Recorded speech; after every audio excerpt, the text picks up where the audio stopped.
اهلا بيكم في حلقه جديده من بودكاست يعني ايه لازم. وانا لسه على الكنبه، كل حاجه زي ما هي. يعني هقول لكم ان شاء الله اول ما ترجع الدنيا لمجاريها تاني وارجع البيت، فهتلاقوني فجاه بقول لكم لان هيبان طبعا. فاتمنى تكونوا مبسوطين معانا في البود في الاستوديو.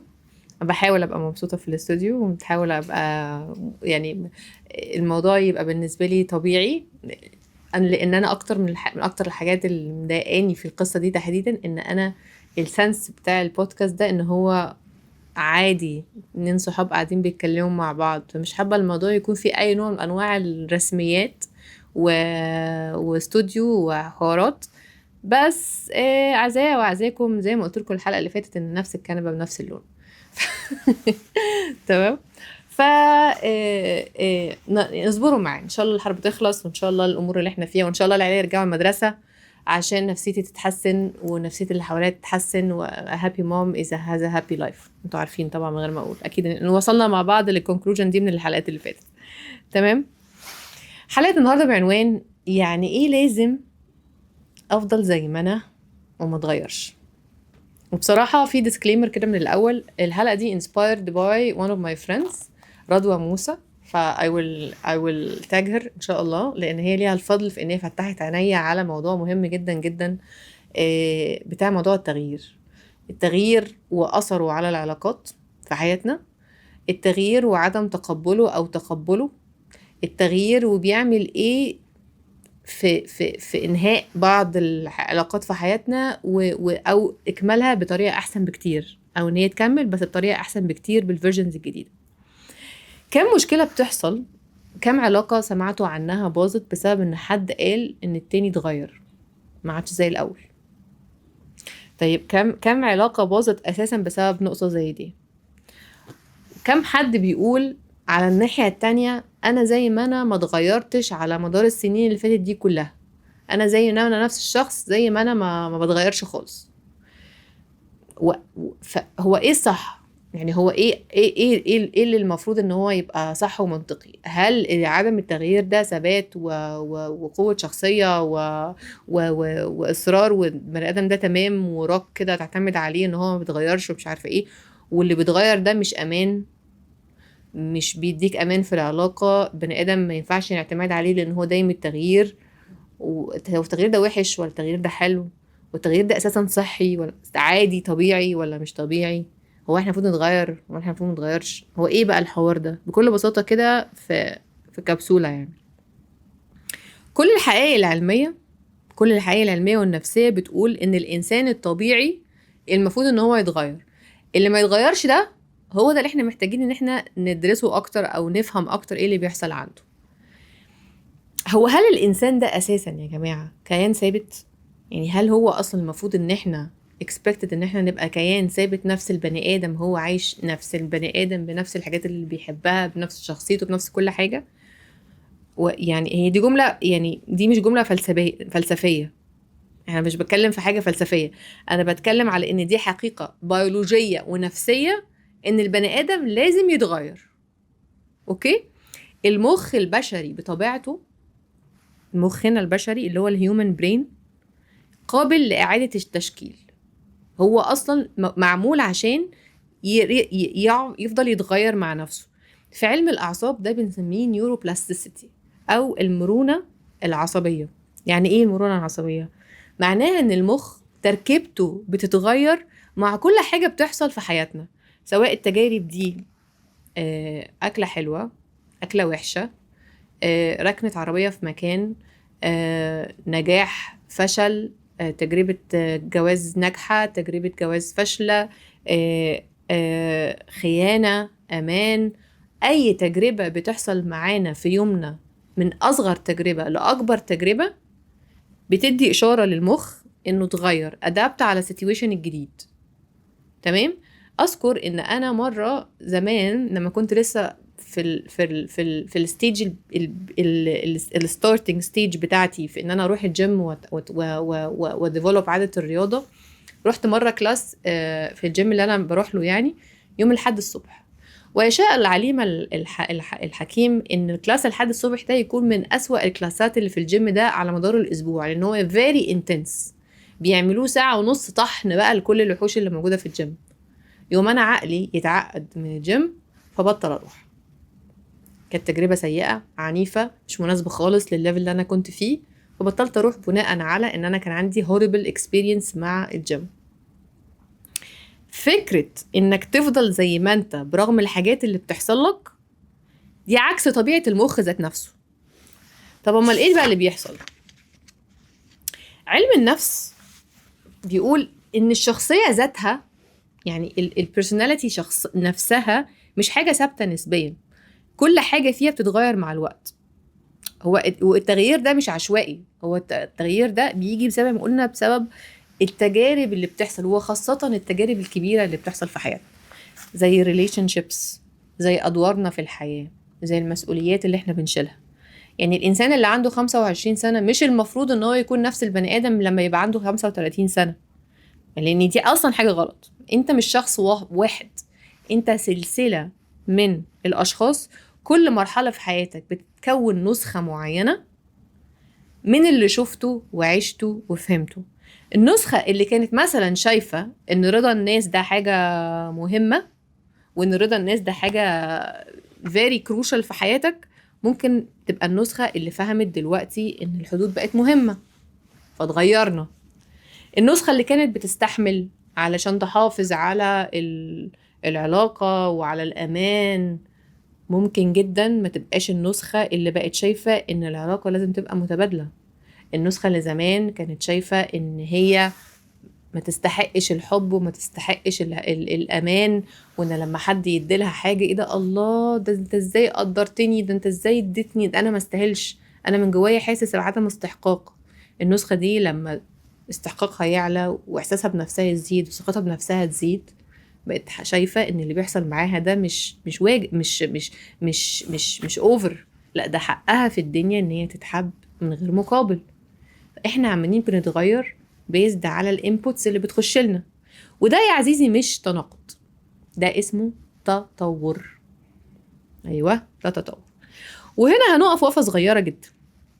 التحليل المنطقي بقى للي بيقولك انا ما اتغيرتش، انا زي ما انا ما اتغيرتش، يا اما هو اتغير وهو مش واخد باله ان هو بيتغير وحد من بره هو اللي هياخد باله ان هو اتغير، يا اما حياته ما فيهاش حركة، هو نفسه ما بيسمحش لنفسه ان هو يطلع بره الكومفورت زون كتير، هو بيرفض اي تجارب جديدة ممكن يخشها، بيرفض من اول اكلة جديدة ممكن يجربها، لحد شغله اللي ممكن يروح شركة تانية، لحد ستايل لبسه، لحد طريقة تفكيره، وهو شايف ان اللي هو فيه ده مريحه وسيرفينج هيم ويل، فهو مكمل فيه.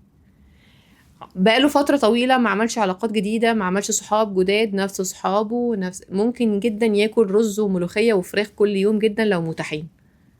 الشخص ده موجود، والشخص ده مش وحش ولا هو حلو، احنا بنتكلم ان هو موجود، واللي حاصل معاه ان هو ممرنش عضلة التغيير، يعني هو ممرنش العضلة بتاعة ان انا اطلع بره الكومفورت زون، هو ده بس اللي حصل معاه. فبقى اي حاجة بره اللي هو متعود عليه بتقشعره، هو خلاص هو عارف ان دي بتقشعره فبطل يحاول اصلا.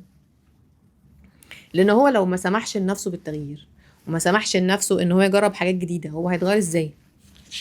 وده مش منطقي. اكبر حاجة بتخوف بصراحة في موضوع التغيير ده هو مش بس فكرة البني ادم اللي بتغير، هي الناس اللي حواليه، expectations الناس اللي حواليه، الصورة اللي الناس اللي حواليه بتكونها عنه. خلاص هما متعودين على شكل معين، هما متعودين على فيرجن منه معين، فأي حاجة بره اللي هما متعودين عليه ده هتبقى بتقشعرهم. هيقول لك لا انت كنت حاجة، انا متوقع منك ان انت تفضل نفس الحاجة ما تغيرش، انت كنت بتستحملي مثلا، انت كنت ما بتقوليش لا على حاجة، متوقع منك انك تكملي في نفس الدور، انت عمرك ما بتقولي لا على حاجة، هتقولي لا النهارده اكيد هيبقى في حاجة غلط، اللي هو ايه ده، انت مين يا ماما، انت مين يا ست الكل، انت معودانه ان انت بتعملي في نمط معين. تمام. فالبني ادم اللي بيتغير ده من اكتر الحاجات اللي بتخوفه، طب هم هيفضلوا يحبوني لو اتغيرت؟ هيفضلوا معايا؟ هيفضلوا عايزين يبقوا معايا؟ وده اللي بيخليه يعمل تنازلات. في اللي بيربل، ودول قليلين للاسف، اللي هو انا خلاص ما عادش الكونتينر ده مكفيني، انا اكتر من كده، انا اتغيرت، انا ما عادش الاسلوب ده ماشي معايا. وفي اللي بيضحي علشان عايز الاحساس الحلو اللي بيجيله من الشخص التاني، لان هو شايف انه انا خايف لو اظهرت ان انا ما بقتش قادر، ان انا تعبان، ان انا مش عارفه ايه، ان انا اترفض. فايه اللي بيحصل؟ تراكمات تراكمات تراكمات تراكمات، وبيجي فجاه البني ادم ده يقرر يقول للتاني مع السلامه، خلاص انا مش قادر استحمل. ليه؟ عشان انا لما كنت مش قادر استحمل من سنه، انا ما قلتش ان انا مش قادر استحمل، انا سكت واستحملت وحطيت جوايا، وتراكمات تراكمات تراكمات، عشان انا خفت ان انا اخسرك. بس وصلت لمرحله ان انا خلاص مش قادر. وهنا انت لازم تفهمي، او انت لازم تفهم، ان احنا مش هينفع نفضل ماسكين وماشيين عشان نرضي البني ادمين اللي حوالينا لو احنا اكشلي بنحبهم وباقيين عليهم. احنا ما ينفعش ان احنا نعمل كده.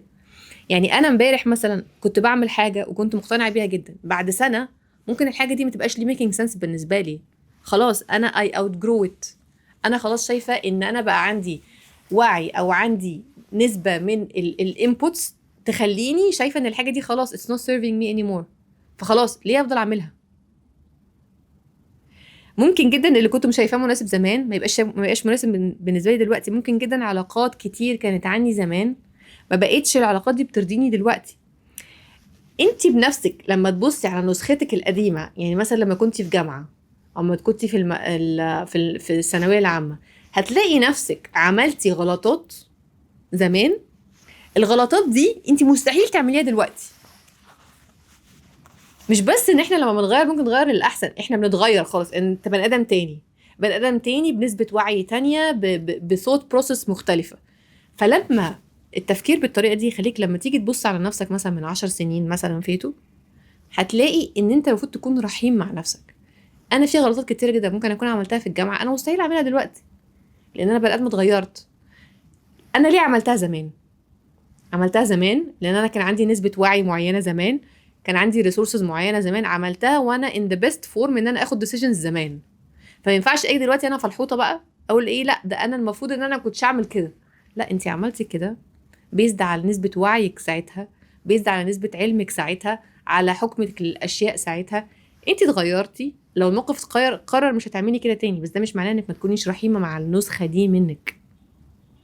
الاحتمال جدا جدا تتغير. اللي انا دلوقتي مثلا باخد قرارات بيزد على الفيرجن الحاليه اللي عندي، اللي ممكن جدا بعد 10 سنين ارجع ابص اقول ايه ده، انا ما كانش المفروض ان انا اعمل كده. عادي، عادي جدا. you did what you could with what you have with what you had. ساعتها عملتي اللي تقدري عليه بالامكانيات اللي كانت عندك، نقطه، ومن اول السطر. من اكتر الحاجات الجوهريه اللي بتتاثر بمساله التغيير دي هو الجواز. ومش هيفهمني في الموضوع ده غير المتجوزين بقالهم 10 أو 15 سنة، واللي عرفوا بعض أو ارتبطوا ببعض وهم في الثلاثينات، سوري في العشرينات، وكملوا لحد الأربعينات. الناس دي بيكونوا يعني مروا بفيرجنز كتير من نفسهم، وممكن كوارث تحصل بسبب ان الدايناميك في العلاقة بقى مختلف. افترض معاكم ان احنا عندنا الاتنين دول حد فيهم دايناميك بتحب دايما ان هي تطلع بره الكومفورت زون وتغير حاجات جديده وتجرب حاجات جديده وتنجح وتفشل وتسافر وتتعرف على ناس جديده ومعرفش ايه، وهايبر طول الوقت ودايناميك و في الناحيه التانية عندنا شخص النقيض تماما، ما بيحبش يطلع بره الكومفورت زون، ما بيحبش يجرب حاجات جديده، ما بيحبش يعمل اي حاجه بره اللي هو متعود عليه. الدايناميك ده لو ما كانش فيه كوميونيكيشن واضح، لو ما كانش فيه تقبل من الاتنين للتغيرات اللي عماله بتحصل، او يوجوالي التقبل ان هو يكون من الشخص اللي هو اللي مش دايناميك للشخص الدايناميك، وكمان من الشخص اللي مش دايناميك للتاني، ان هما يفضلوا طول الوقت فاهمين ومستوعبين ان التغيير ده جزء مهم في الحياه، وجزء وارد ان هو يحصل، ويفضلوا يشتغلوا على الريليشن شيب بالفيرجنز الجديده. ايه اللي هيحصل لو ده ما حصلش؟ they will lose each other. خلاص الموضوع هينتهي. هتيجي اللحظه تقول لك انا خلاص، انا عايزه اكتر، وهو يقول هي اتغيرت، هي ما عادتش الست اللي انا كنت اعرفها من 10 سنين، ما عادتش بتحب نفس الحاجه، ما عادش في بينا حاجه مشتركه، وخلاص هما they are not compatible anymore. او راجل اتجوز واحده بعد فتره هو يعني كاريره اخد منحنى تاني ونجح وسافر وبقى بيشوف وبقى بيعمل ومش عارفه ايه، ومراته زي ما هي ما اتغيرتش خالص، تحاولش تطور من نفسها خالص، تحاولش تعمل اي حاجه خالص، هي قاعده محلك سر. كان عاجبه الكلام ده زمان وهم كانوا compatible زمان، بس اللي بيحصل ان هم بعد ما بيتغيروا وبعد ما بيكبروا they are no longer compatible. ليه؟ لان واحد فيهم بيتغير بسرعه جدا كبيره جدا جدا جدا، والتاني محلك سر، لا هو عايز يتغير ولا هو قابل ان التاني يتغير. فده دايناميك مرعب، وده اللي بيخلي ناس كتيره جدا جدا من احد الاسباب الكبيره للانفصال اللي بيحصل بعدين، اللي هو في الاربعينات ده، اللي هو لا انا الشخص التاني ما عادش كفايه بالنسبه لي anymore، انا عايز اكتر، انا اتغيرت، ما عدتش نفس الشخص اللي من 15 سنه. ودي مش حاجه انانيه، لان الجواز ده مش حاجه خلاص وان اوف، احنا ارتبطنا النهارده وحبينا بعض واتجوزنا فالمفروض ان احنا نفضل عاجبين بعض وبنحب بعض العمر كله. لا، هي بروسس، المفروض ان احنا نفضل نحاول نعجب بعض ونريح بعض على طول، مع احترام الفيرجنز الجديده مننا، ونفضل نحاول ندور على ميدل جراوند طول الوقت، لانه احنا مش هنبقى نفس الاشخاص. اللي كان بيريحني من 10 سنين ممكن جدا ما يبقاش بيريحني دلوقتي، اللي انا عايزاه منك من 10 سنين ممكن ما يبقاش عايزاه منك دلوقتي، اللي انت عايزه منها من 10 سنين ممكن تبقاش. لو ما كانش فيه كوميونيكيشن، لو ما كانش فيه تقبل، العلاقه دي مش هتتم، العلاقه دي مش هتكمل. وده فعلا فعلا تشالنج حقيقي. ده بيبقى جزء كبير جدا من ازمه منتصف العمر او ازمه منتصف الجواز، اللي بنقف فيها في حته كده، يا هنقرر ان احنا نكمل يا هنقرر ان احنا نقول باي باي. طب ايه المطلوب بقى دلوقتي؟ المطلوب ان احنا نفهم ان التغيير ده مش حاجه وحشه، التغيير ده جزء لا يتجزأ من تكويننا. وان انا لو اجبرت حد ان هو يفضل قاعد في قالب، والحد ده عايز يكبر ويتطور ويتغير و الموضوع ده هيبقى very limiting للحد ده، مش هيقدر يستحمل حاجه زي كده. ولو استحملها شهر 2 3 سنه 2 3 مش هيقدر يستحمل. حط نفسك مكانه، هو مش هيقدر يستحمل.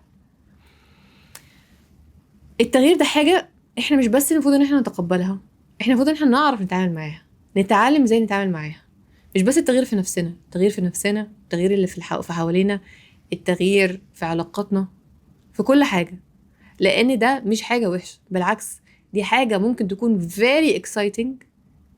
لا، تخيل معايا انت نفسك بعد 10 سنين لو سبت نفسك تتغير وقبلت ده، انت ممكن تكون فين؟ انا نور، ولو في فكره واحده هسيبها معاكم بعد الحلقه دي، هتبقى انه بليز تقبلوا نفسكم لما تتغيروا، تقبلوا الناس اللي حواليكوا لما تتغيروا. افهموا ان دي حاجه ايجابيه مش سلبيه، بل بالعكس دي حاجه ممكن تاخدكم لمستوى تاني خالص من الريليشن شيبس، ومستوى تاني خالص من الادفنتشر والاوبورتونيتيز والحاجات اللي ممكن تحصل في الحياه، لوعي تاني ودايمنشن تاني خالص خالص خالص. وخلوا عندكم شويه تقبل كده ان انتوا تكونوا كمان متحمسين على شكل العلاقه مع اللي بتحبوهم، وشكل العلاقه مع نفسكم لو انتوا تقبلتوا ان انتوا هتتغيروا واتغيرتوا، واللي معاكم هيتغيروا واتغيروا. تمام؟ اشوفكم الحلقه الجايه.